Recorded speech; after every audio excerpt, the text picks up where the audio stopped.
Right. What have you found to be the best methods for teaching math and science? I think hands down the best thing I can say is that it has to be hands-on.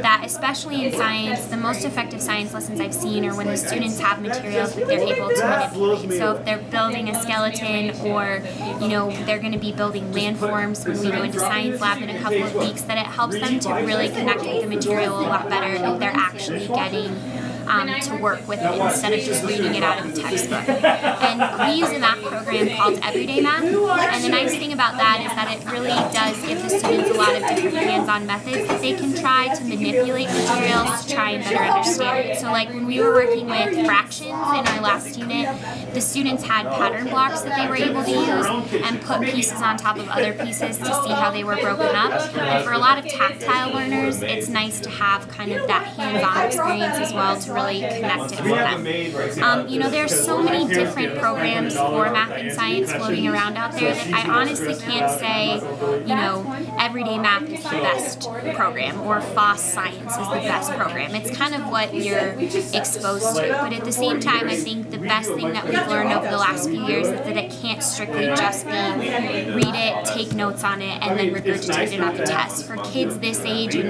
at the elementary level, it really has to be about making connections to it through hands-on experiences, which I think is really important. How do you deal with misbehaving students?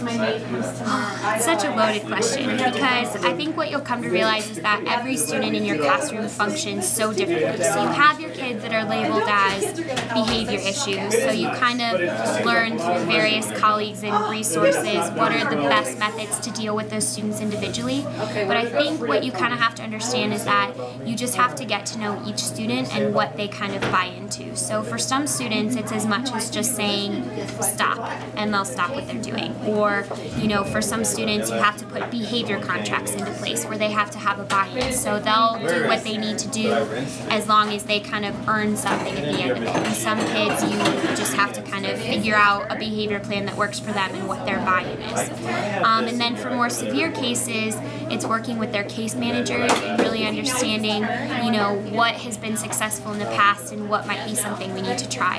And we have something called SIT at our school, and a lot of teams have it, where you get together with a panel of people and discuss options for that student so that you have a lot of different things that you can try in order to find out what works and what doesn't work for them. But I think the biggest thing I can say is patience, which some days is a lot easier than others, and also flexibility. So knowing that you may have a behavior plan that works beautifully with a kid for 3 weeks, but after that 3-week period, they might completely deviate and it won't work. So you have to kind of go back to the drawing board and trying something else. So it's getting to know your individual kids, getting to know what their buy-in is, and being flexible, because their behavior can change at a moment's notice, and just understanding that happens and you kind of have to make the best of it. So that would be my advice.